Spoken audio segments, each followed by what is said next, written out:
말씀을 가지고 인생 승자와 패자의 디퍼런스, 차이에 대해서 말씀을 전하겠습니다. 여러분, 이런 말 들어보셨지요? 승자는 패자보다 더 열심히 일하지만 시간에 여유가 있고, 패자는 승자보다 게으르지만 늘 바쁘고 쫓기며 산다. 승자의 하루는 25시간이고 패자의 하루는 23시간밖에 안 된다. 승자는 열심히 일하고 열심히 놀고 열심히 쉰다. 그러나 패자는 허겁지겁 일하고 빈둥빈둥 놀고 쉬는 것도 흐지부지 쉰다. 승자는 시간을 관리하며 살고 패자는 시간에 끌려가며 산다. 승자는 시간을 붙잡고 달리지만 패자는 시간에 쫓기며 달린다. 이 말은 승자와 패자의 차이를 이야기한 것입니다.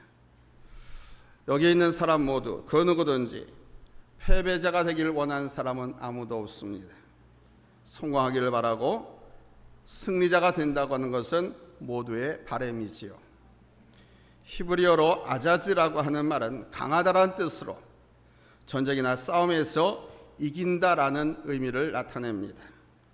헬라어로 드리암비오라고 하는 말은 개선 행진에 뭐뭐를 끌고 가다, 뭐뭐를 정복하다라는 뜻을 갖고 있습니다. 이 두 단어를 통해서 알 수 있는 것은 승리란 뭐냐? 강한 것을 끌고 가는 것, 즉 세상을 향하여 강하고 인생을 이끌고 나가는 것이라고 말할 수 있습니다. 여기서 인생을 이끌고 나간다라고 하는 말은 인생, 즉 자기에게 주어진 시간을 관리할 줄 알고 자신과 환경을 관리할 줄 아는 것을 말합니다. 승리란 정복하는 것을 의미하지요. 고로 시간을 정복하고 자기 마음을 정복하고 환경을 정복하는 자만이 승리자가 될 수 있음을 알려주는 것입니다. 같은 하루를 살면서도 한 사람은 시간의 노예되어서 사는가 하면 한 사람은 시간의 주인이 되어서 사는 사람이 있습니다. 같은 하루를 살아도 한 사람은 시간을 붙잡고 살고 한 사람은 시간에 쫓기며 삽니다. 같은 하루를 살면서도 한 사람은 진취적으로 살고 한 사람은 마지못해 살고, 같은 일을 하더라도 미리미리 일을 마치고 여유를 갖고 쉬는 사람이 있는가 하면 일 없이 시간만 보내다가 허겁지겁 쫓기며 일하는 사람이 있습니다. 여러분의 하루하루는 어떤 모습으로 살아가고 있습니까? 지금까지 살아온 여러분의 인생의 모습은 어떤 모습이고 앞으로 여러분의 인생 또한 어떤 모습으로 살아갈 것입니까? 쫓기는 사람은 인생의 승리자가 될 수 없습니다. 오늘 우리는 본 말씀을 통해서 유다 지파가 전승가도의 삶을 살게 되는 모습을 보게 됩니다. 이 당시 이스라엘 민족은 심한 절망에서 헤어나오지 못할 상황에 빠져 있었습니다. 이유는 유능한 지도자 여호수아가 세상을 떠났고 그 뒤를 이어서 이스라엘 민족을 지도하고 이끌어 나갈 인물이 없었기 때문입니다. 이스라엘을 애굽에서 이끌어 광야를 지나며 홍해를 건넜을 때 모세가 죽었을 때는 그래도 그 모세의 바톤을 이어받을 후계자 여호수아가 있었습니다. 그러나 이제 상황은 달라졌습니다.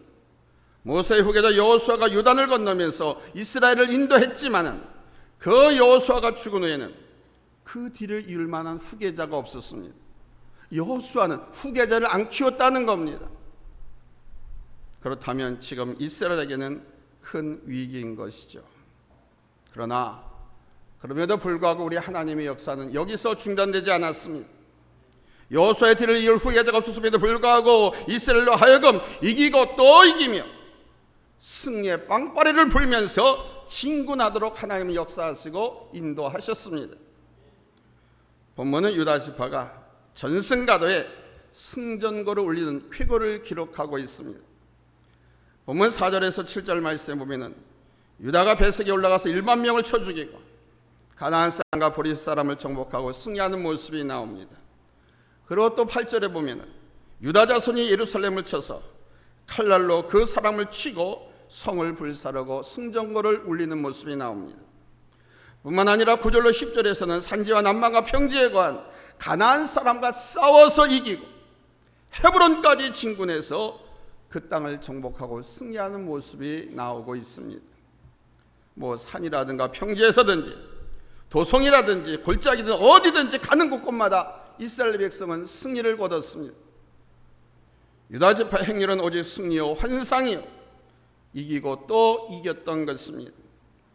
이런 승리가 지도자 여호수아가 죽고 그 어떤 후계자도 없었던 때에 이루어졌습니다.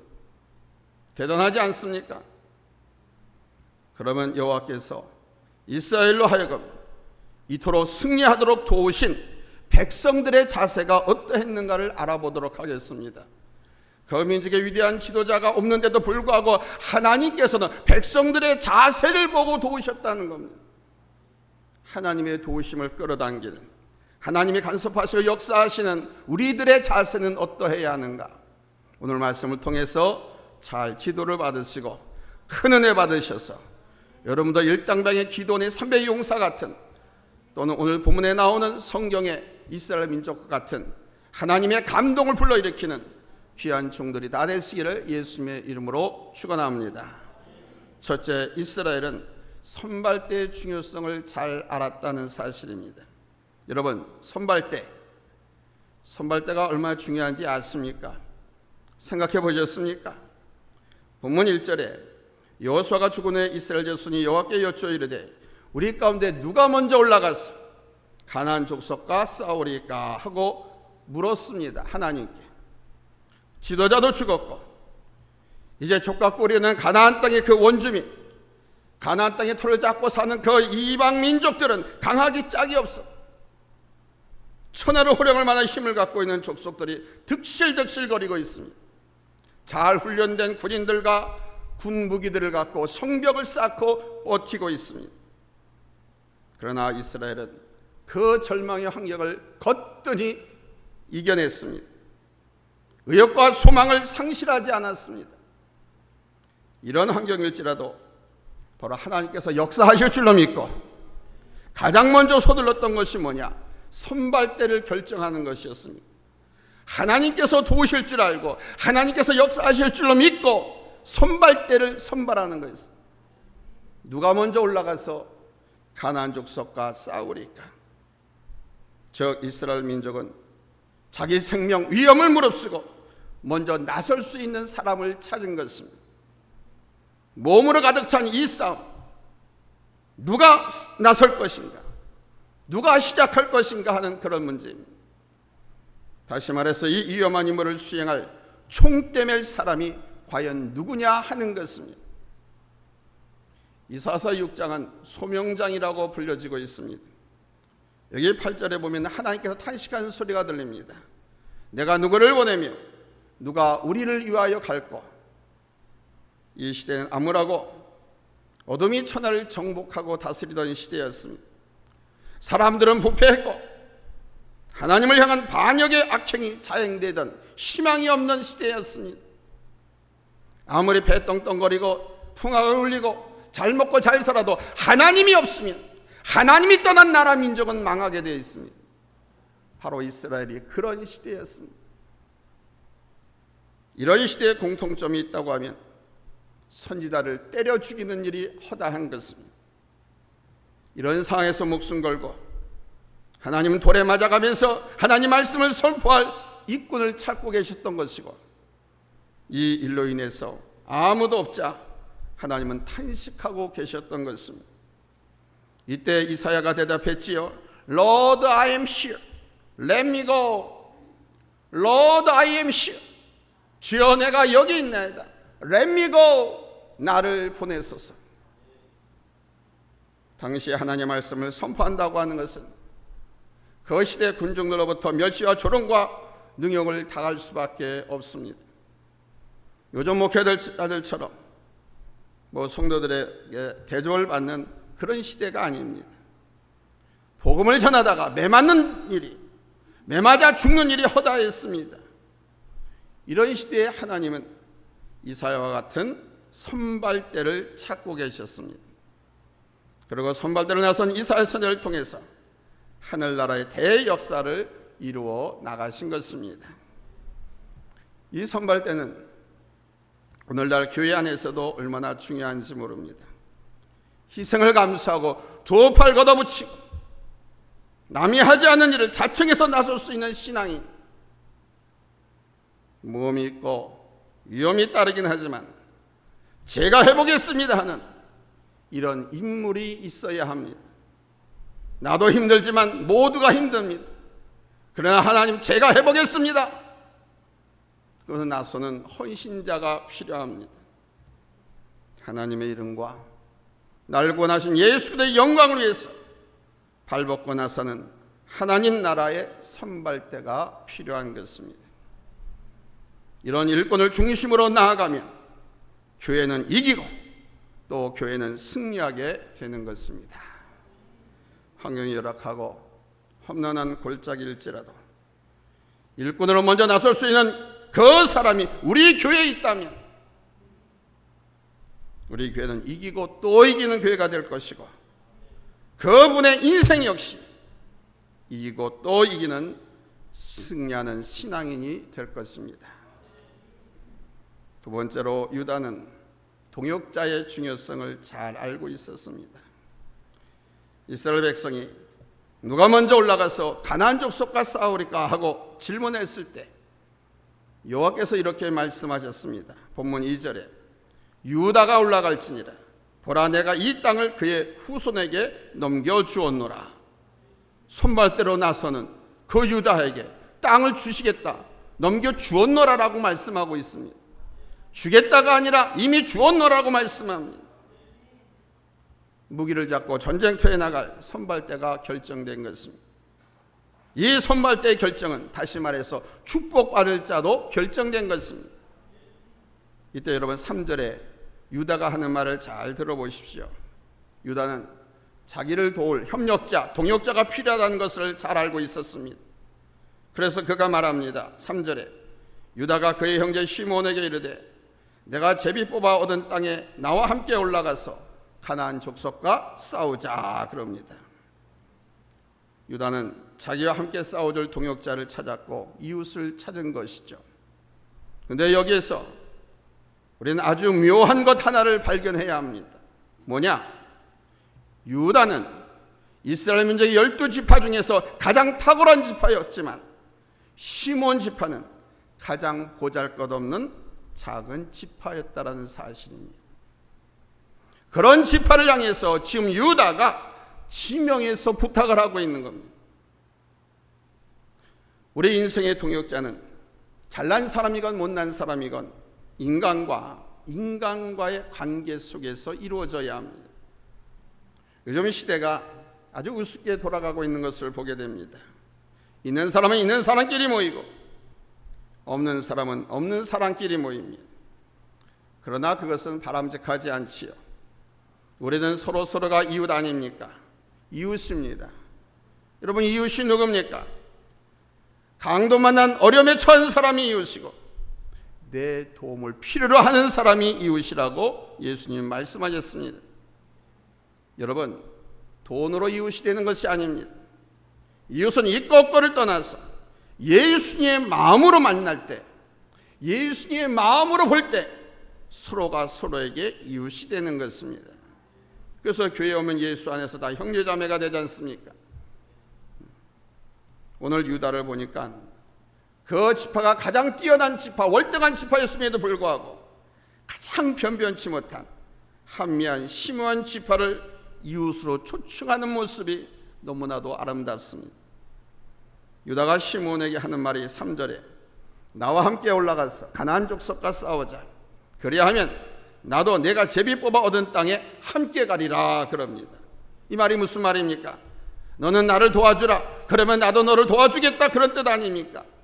즉 너는 나의 동역자가 되어주고 나는 너의 동역자가 되어주고 너는 나의 이웃이 되어주고 나도 너의 이웃이 되어주고라는 뜻입니다. 우리는 예수 안에서 모든 사람이 이웃이 되어야 합니다. 유다와 시므온의 관계처럼 서로 돕고 의지하고 위로하고 고난과 어려움을 함께하는 이웃이 될 때에 유다와 시므온이 승승장구하여서 이기고 또 이기는 삶을 살았던 것처럼 승리하는 삶이 하나님의 축복된 삶이 여러분 앞에 펼쳐질 것이고, 아멘. 그것이 인생의 승리요 여러분의 행복으로 귀결될 것입니다. 저 이스라엘 나라 가면 사해가 있습니다. 소금바다라고 하죠. 근데 생물이 하나도 살지 않는다고 해서 죽을 살자에다 바다의 자, 사해, 데드시라고 합니다. 뭐 가보신 분도 알겠지만 거기서 멱도 감아보셨죠? 북에서 남으로 길이가 47마일입니다. 넓이는 서에서 동으로 평균 9마일 반이 됩니다. 이 사해 면적 605제곱킬로미터입니다. 605제곱킬로미터 우리 서울시 면적과 똑같습니다. 서울시 면적만 해요. 그게 사해 크기입니다. 근데 이 사해 바다의 물의 염도가 32%입니다. 31.9991 항상. 그러니까 32% 정도예요. 보통 우리 이 소금이 몇 프로인지 아십니까? 17, 8%밖에 안 돼요. 근데 이 사해 바닷물의 염도는 32%야. 그러니까 거기에 가서 누우면 침대처럼 물침대가 돼가 뜨는 거예요, 사람의 몸이. 우리 그냥 소금을 갖다 놓고 그 위에 해서 뜨니까 안 떠지죠. 사해 바닷물보다 소금의 염도가 낮기 때문에 그래요. 그 정도로 사해 바다는 죽었습니다. 염도가 높습니다. 생물이 그 어떤 것도 살지 않습니다. 그런데요, 이 사해는 지구상에서, 땅 지평에서 바다 있잖아요. 바다 밑까지 내려가서 더 밑으로 내려가. 사해 깊이가 지구 표면에서 무려 400m나 더 아래에 있어요. 우리 세계에서 가장 높은 산이 무슨 산입니까? 에? 태백산? 내장산? 백두산? 원래? 웃기만 해. 에레베트산. 이 에레베트산을 사해에다 딱 갖다 놓더라도 산 높이와 바다 깊이가 비슷해가지고 에레베트산이 한 1m 정도만 수면 위로 나온다고 그래요. 그러니까 사해 바다가 얼마나 지평선에서 밑으로 400m나 아래 있다니. 학자들이 그렇게 말합니다. 1m 정도밖에 안 올라온다. 더 놀라운 것은 이 사해 바다는 하루에 600만 톤의 물이 흘러들어와요. 유단 강줄기에서 저 위에서부터 레바논 저 골짜기로부터 물이 하루에 600만 톤씩 이 사해에 들어와요. 근데 이 사해 바다보다 더 낮은 곳이 있어야 물이 빠져나가는데, 흘러가는데 더 낮은 곳이 없어요. 그러니까 물이 여기에 계속 고이는 거예요. 빠져나가지 않고 물이 계속 들어오니까 물이 썩는 겁니다. 그리고 수증기, 햇빛에 의해서 증발되고 하면서 점점 염도가 높아지는 거예요. 그래서 이 바닷물에는 생물이 하나도 살지 않아요. 왜 생물이 하나도 살지 못하느냐? 한 방의 물도 배출하지 않기 때문에.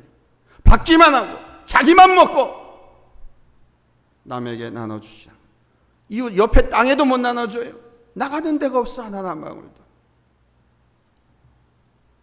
하루에 600만 톤이라고 하는 어마어마한 물을 받아들이면서도 단 한 방울도 내보내지 않는 바다이기 때문에 죽은 바다가 될 수밖에 없는 것입니다. 그런데요, 인간관계에서도 이 논리가 적용됩니다. 무엇을 받기만 하고 주지 않으면 죽은 것이고 죽지 않을 수가 없는 것입니다. 우리는 많이 착각합니다. 자꾸 챙기고 내가 재어놔야 내 것이 되고 내가 잘 산다라고. 아닙니다. 죽습니다. 죽지 않을 수가 없습니다. 나도 누군가에서 받은 거 아닙니까? 노동의 대가든 뭐 투자를 했든 땀을 흘려서 누군가로부터 받은 거 아닙니까? 이거 받은 거 나만 갖고 있으면 안 됩니다. 그래서 교회에서는 하나님께 드리라고 합니다. 하나님께 드림으로 해서 분배의 원칙에서 이것을 선교하고 구제하고 또 하나님의 일을 하게끔, 무엇이든지 간에 받기만 하고 주지 않으면 죽지 않을 수가 없는 거예요. 잊지 마세요. 신기하게도 우리 성도들이 주고 나눠주고 퍼주고 신기하게도 이거는 없어지지 않습니다. 놀랍게 오히려 그런 사람이 더 부유하게 되고 더 행복하게 되고 더 넉넉한 여유로운 삶을 살게 되는 것을 볼 수 있습니다. 이게 우리 기독교인들의 신비한 신앙의 모습입니다. 이제 우리는 예수님의 사랑을 가슴에 안고 주면서 사는 삶을 배워야 합니다. 하나님께 더 드리며 섬기고 이웃에게 더 나누며 섬길 줄 아는 그런 성도가 되어야 합니다. 그게 내가 사는 길이고 내가 행복하고 승리하는 삶을 사는 비결입니다. 시몬이 유다에게 주고 유다가 시몬에게 주었던 형제 사랑과 우정을 우리도 서로 나누며 사는 신앙인이 되어야 할 줄로 믿습니다. 그리고 잘 사는 사람이나 못 사는 사람이나 집안이 천한 사람이나 귀한 집안이나 서로 이웃이 되었어. 이제는 그 양반 서민 계층이 다 무너졌잖아요. 이미 오래전에 무너졌잖아요. 다 평등하게 됐잖아요. 예수 안에서 다 형제자매가 되었잖아요. 그러니까 서로 이웃이 되어야 되는 거예요. 협력하고 상부상조하는 유다와 이 시몬의 성품을 배울 수 있기를 바랍니다. 그럴 때 여러분의 삶은 이기고 또 이기는 삶이 될 것이고 교회도 세상을 향해서 능히 이기고도 남는 하나님의 교회가 될 줄로 믿습니다. 이 모습을 지켜보시는 하나님께서 가는 곳곳마다 승전거를 울리는 은총을 베푸실 줄로 믿습니다. 할렐루야. 아멘. 세 번째로 이스라엘 민족의 승리의 근원이 무엇인지를 우리가 알아야 됩니다. 우리의 삶을 이기는 삶으로 이끄시는 분은 살아계신 우리 하나님이십니다. 이 사실을 이스라엘은 알고 있었기에 무릎 꿇고 기도했고 누가 먼저 올라가서 싸울까요? 하는 하나님의 뜻을 간구할 수 있었던 것입니다. 페트는 말하기를 승리를 얻는 것은 지혜자와 그를 따르는 자들의 정신에 달려있다 이렇게 말했습니다. 우리들의 인생의 지혜자는 누굽니까? 우리 인생의 설계자는 누구 있습니까? 바로 만군의 여호와 우리 하나님 아니십니까? 날 구원하시고 나를 지극히 사랑하시는 예수 그리스도 아니십니까? 그분은 나의 친구가 되시기도 하고 나의 방패가 되시기도 하고 나의 주님이 되시기도 하십니다. 아멘. 그러기에 우리의 삶은 백전백승이고 이기고 또 이기는 100%로 보장된 인생을 살게 될 줄로 믿습니다. 믿음으로 이기십시오. 그러면 100% 보장받습니다. 다만 문제는 우리가 어떤 믿음을 갖고 따르느냐에 달려있고 어떤 각오와 어떤 정신을 갖고 따르느냐 한다는 데 문제가 있는 것입니다. 모세는 출애굽기 15장 2절에서 여호와는 나의 노래요 힘이요 나의 구원이시로다 라고 고백을 했습니다. 하나님은 나의 노래, 하나님은 나의 구원, 하나님은 나의 힘이시다. 아멘. 여러분도 그러십니까? 그럼 크게 아멘 해보세요. 하나님 나의 힘이요 구원이요 노래요. 할렐루야. 다윗도 시편 28편 7절에서 여호와는 나의 힘과 방패이시다라고 그랬습니다. 시편 18편 1절에서는 나의 힘이신 여호와여 내가 주를 사랑하나이다 라고 고백했습니다. 그리고 그 유명한 이사야 하박국 선지자도 여호와는 나의 힘이라고 찬양했습니다. 말씀했겠습니다. 사랑하는 성도 여러분, 승리란 뭐뭐를 정복한다라는 뜻입니다. 여러분의 삶에 주어진 시간을 정복하고 열악한 환경을 극복하고 유혹이 끝없이 다가오는 여러분의 마음을 정복하십시오. 여러분의 마음을 뺏기지 마십시오. 마음을 뺏기면 신앙을 뺏깁니다. 신앙을 뺏기면 다 뺏기게 됩니다.